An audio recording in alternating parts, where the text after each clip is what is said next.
राष्ट्रीय लोकतांत्रिक पार्टी के सुप्रीमो और नागौर सांसद हनुमान बेनीवाल सीकर के सांगलिया में तेजाजी महाराज की मूर्ति की प्राण प्रतिष्ठा कार्यक्रम में शामिल होने के लिए आए। बेनीवाल ने सभा को संबोधित करते हुए केंद्र सरकार और प्रदेश सरकार पर जमकर निशाना साधा। वहीं बेनीवाल ने 2023 के चुनाव में किसानों को एकजुट रहकर सत्ता पर कब्जा करने की बात भी कही। बेनीवाल ने कहा कि जब जब किसान और युवाओं के साथ कोई अन्याय हुआ तब तब हनुमान बेनीवाल ही अकेला लड़ाई लड़ा। किसान आंदोलन में मंत्री पद त्याग दिया। वहीं अग्निपथ योजना के विरोध में जोधपुर में लाखों युवाओं के साथ रैली कर केंद्र सरकार को भी चेतावनी दी। शेखावटी का जवान जो ठान लेता है वो करके ही दम लेता है। जब मैं विश्वविद्यालय के अंदर राजनीति करता था तब शेखावटी के किसान के बेटों ने हनुमान बेनीवाल का हमेशा साथ दिया।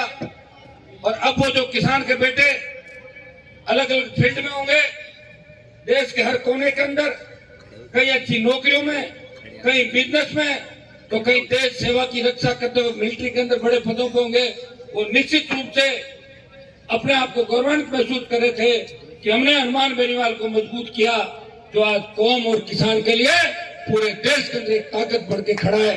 किसान कौम का जयकारा लगा। भाइयों, जब तीनों कृषि बिल देश के अंदर आए थे तब सत्ता को ठोकर हर कोई नहीं मारता। यह तो वीर तेजाजी महाराज ने अपने प्राण न्यौछावर करके गुजरी की गायें बचाई, अपना वचन निभाया। हनुमान बेनीवाल ने किसान कौम के खातिर अपना मंत्री पद छोड़ा और दिल्ली जयपुर का हाईवे जाम करके 70 दिन सड़क पे बैठ के देश में संदेश दिया, मेरी पार्टी जवान और किसान की पार्टी है। जिस दिन किसान तकलीफ में होगा, जवान तकलीफ होगा, मैं सत्ता को ठोकर मार के अपने भाइयों की रखवाली के लिए सड़क पे बैठूंगा। ये संदेश मैंने दिया था। अभी जब अग्निपथ योजना आई, जब देश के किसान के बेटे कहने लगे हनुमान जी आर्मी को ठेके पे दे दिया, फौज को संविदा पे दे दिया, उस वक्त देश के किसानों के बेटे आगे नहीं आए जो एमपी और एमएलए हैं। एक व्यक्ति लड़ाई करने के लिए आगे आया, उसने हुंकार भरी कि अग्निपथ वापस लेना पड़ेगा, ठेके पे जो सेना को दे रहे हो ये गलत है, हमारी पुरानी सेना भर्तियां बहाल करो। और इसको लेके जोधपुर में 2 लाख जवानों की अगर रैली करके मोदी को चेतावनी दी, वो नागौर के आपके लाल, शेखावटी के आपके भाई और तेजापत हनुमान बेनीवाल ने दिल्ली की सरकार को चुनौती दी कि ये सेना भर्ती जो संविदा पे आप दे रहे हो, अग्निपथ योजना है, इसको वापस दें। क्योंकि मेरी पार्टी जवान और किसान के नारे के साथ और जवान और किसान की पार्टी है, ये दोनों काम आप लोगों के लिए किए। और आज भी जब लंपी की बीमारी यहाँ फैली हुई है, मैं तेजाजी महाराज से अरदास करना चाहूंगा कि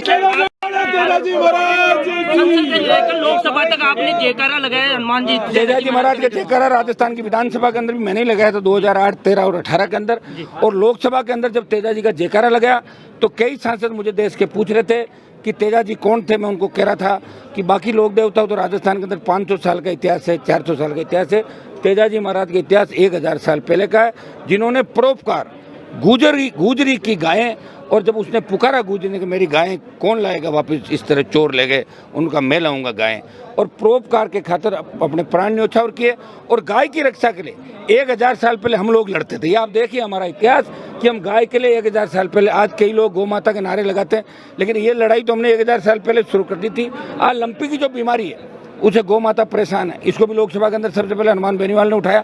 हम प्रयास करें, तेजाजी महाराज से अरदास करें कि जिस तरह उन्होंने गाय की रक्षा 1000 साल पहले की, इस लंपी से भी हमारी गाय को बचाएं और हमारे पशुधन को बचाएं। ये संदेश में देने आपके बीच आया हूँ। यहाँ जिस तरह गायें दम तोड़ रही है, सबसे पहले लंपी का मामला भी लोकसभा के अंदर उठाया।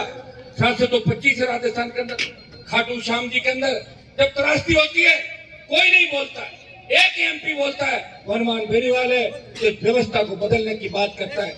लंपी की बीमारी से जो हमारी गौ माता दम तोड़ रही है, मैं कहना चाहूंगा उन नेताओं को जो गाय के नाम पे हमेशा वोट मांगते रहे, जब गाय खत्म ही हो जाएगी तो वोट किसके नाम पे मांगोगे। जिस तरह तेजाजी ने 1000 साल पहले गायों की रक्षा करी, मैं तेजाजी महाराज से अरदास करता हूँ कि लंपी की बीमारी को खत्म करें, हमारी गौ माता को स्वस्थ करें, और जब गाय रहेगी तभी हम लोग रहेंगे। और गाय से ही सब कुछ है। तो आज यहाँ से एक संदेश सीखे छोड़ देना चाहूंगा। आज बेरोजगारी की समस्या मुंह फाड़ के खड़ी, जिस तरीके से जिस तरह रोज अखबार में पढ़ते हैं कि बेरोजगारी से तंग आके नौजवानों ने आत्महत्या करी, कर्जे के बोझ के तले किसान आत्महत्या करा, और बेमुक्त अपराध मुक्त राजस्थान कैसे बने। हम अपराध में ऐसे चले गए कि हमारी बालिकाएं सुरक्षित नहीं, बालक सुरक्षित नहीं। घटनाएं जो हो रही सीकर के अंदर, एक वकील जो न्याय दिलाता लोगों को, वो इसलिए आत्महत्या कर ले कि उसका न्याय से भरोसा उठ जाए।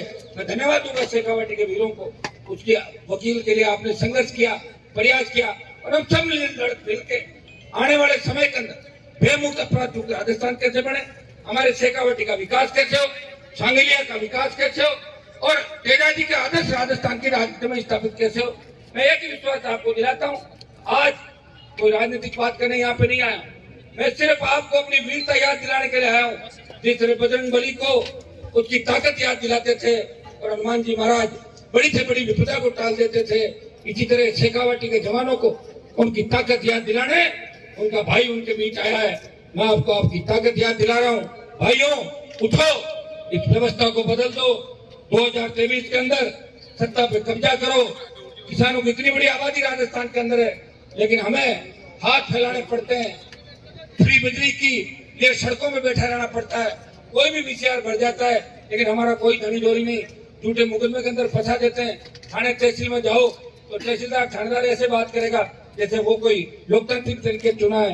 जो आपके टैक्स से नौकरी के अंदर बैठे हैं, वो आप पे दादागिरी कर रहे हैं। अंग्रेजों की व्यवस्था को मिटाना है और इसका आगाज शेखावाटी की धरती से आप लोगों को करना है। आप लोगों ने बड़ा आशीर्वाद मुझे दिया। सीकर के अंदर रैली करी थी, पूरे देश के अंदर उसकी गूंज थी, और शेखावाटी के जवान हमेशा हनुमान बेनीवाल को अपने भाई के रूप में देखते हैं। मैं इतना ही विश्वास दिलाता हूँ कि शेखावाटी के तमाम मुद्दे